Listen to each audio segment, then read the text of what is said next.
नमस्कार दोस्तों, आज हम आपके लिए लेकर आए हैं बुनियादी साक्षरता संख्या ज्ञान में समुदाय की सहभागिता की प्रश्नोत्तरी का हल, जिसमें आपको मिलेंगे 20 में से 20 सही प्रश्नों के आंसर।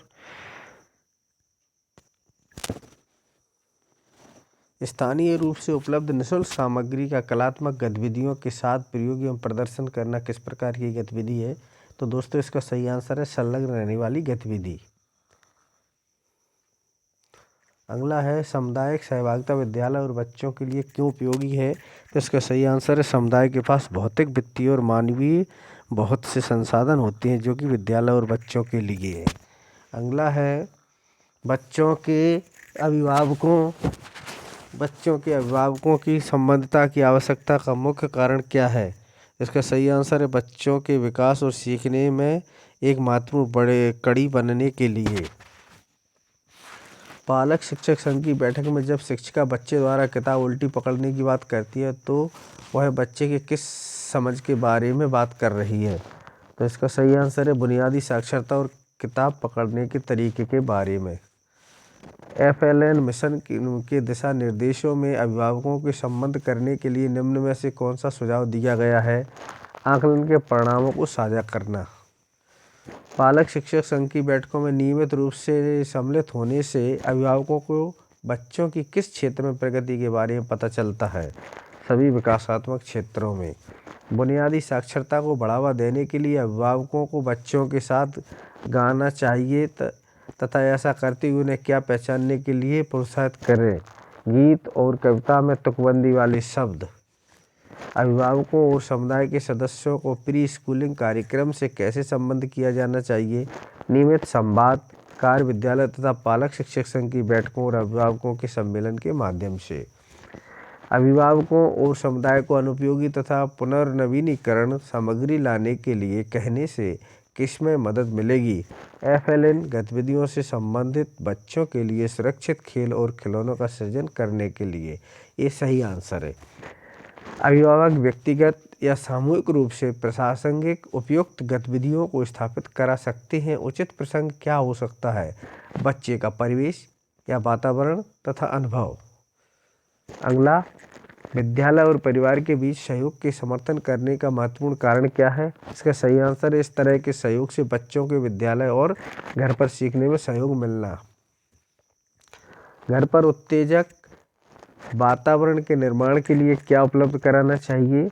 पत्रिकाओं, कहानी की किताबों, खिलौनों, जोड़ तोड़ मरोड़ वाली सामग्री तथा पारस्परिक बातचीत के माध्यम से। अगला, जब अभिभावक बच्चों के साथ मिलकर सस्ते या कम कीमत वाले खिलौने बनाते हैं तो किस प्रकार के विकास में सहयोगी होते हैं? इसका सही आंसर है सृजनात्मक विकास के साथ बच्चों को स्थानिक तथा आकार अवधारणाओं पर अनुपात तथा पृष्ठभूमि की समझ मिलती है। अभिभावक और विद्यालय के बीच दोनों तरफ से संवाद कौशल की कमी का निम्नलिखित में से कौन सा बड़ा कारण है? इसका सही आंसर है अभिभावकों और समुदाय की कम रुचि होना। विद्यालय में FLN संसाधन केंद्र का निर्माण अभिभावकों के लिए कैसे उपयोगी होगा? बच्चों के शिक्षण में सहयोग के लिए आवश्यक सामग्री तथा पुस्तकों को विद्यालय से उधार लेना। अभिभावक व्यक्तिगत या सामूहिक रूप से प्रासंगिक उपयुक्त गतिविधियों को स्थापित करा सकते हैं। उचित प्रसंग क्या हो सकता है? बच्चे का परिवेश तथा वातावरण। FLN मिशन में दिशा निर्देशों में अभिभावकों को संबद्ध करने के लिए निम्न में से कौन सा सुझाव दिया गया है? आकलन के परिणामों को साझा करना।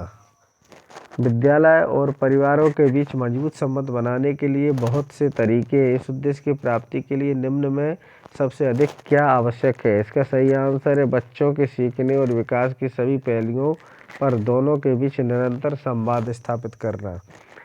विकलांग बच्चों को घर में शिक्षण देने में अभिभावकों की मदद कैसे की जा सकती है?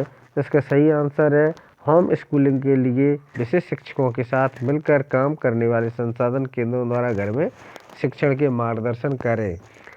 बच्चों की शिक्षा के लिए अभिभावकों की अपेक्षाओं तथा उनके वास्तविक सहयोग के बीच खाई होने का मुख्य कारण क्या है?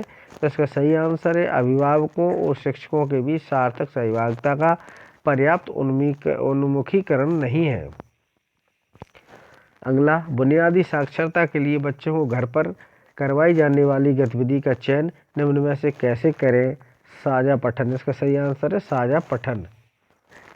विद्यालय और परिवारों के बीच मजबूत संबंध बनाने के लिए बहुत से तरीके हैं। इस उद्देश्य की प्राप्ति के लिए निम्न में से सबसे अधिक क्या आवश्यक है? बच्चों के सीखने और विकास के सभी पहलुओं पर दोनों के बीच निरंतर संवाद स्थापित करना। बुनियादी भाषा और साक्षरता कौशल किससे संबंधित है? बच्चों की भाषा, अभिव्यक्ति एवं संचार कौशल। ये आपका सही आंसर है। अभिभावकों को नियमित अपडेट भेजने के लिए निम्न में से कौन सा विकल्प बेहतर है? डायरी पर नोट लिख कर देना। ये सही आंसर है। बुनियादी स्तर पर बच्चों को आयु और विकास अनुरूप उपयुक्त खेल खिलौने देने से उन्हें कौन से नए कौशल का अभ्यास करने का अवसर मिलता है? तो दोस्तों इसका सही आंसर है सृजनात्मक, सोचपूर्ण एवं हलन चलन गतिविधियां तथा पारस्परिक चर्चा।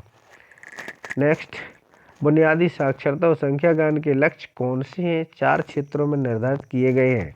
मौखिक भाषा, पठन, लेखन एवं संख्या ज्ञान। ये चारों हैं। सही आंसर है सर।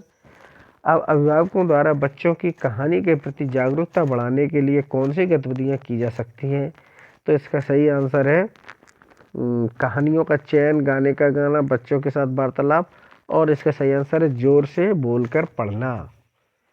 अगला है, अभिभावकों और समुदाय को बच्चों के सीखने के स्तर के बारे में जानकारी क्यों होनी चाहिए? तो इसका सही आंसर है सीखने के प्रतिफलों को बेहतर सीखने के लिए। अगला प्रश्न, बुनियादी स्तर पर बच्चों की आयु और विकास अनुरूप उपयुक्त खेल खिलौने देने। ये दोबारा आ गया है और ये आपके पूरे 20 में से 20 सही आंसर हो चुकी है। साथियों, यदि आप चैनल पर नए हैं तो चैनल को सब्सक्राइब करें और वीडियो को अंत तक देखें, जिससे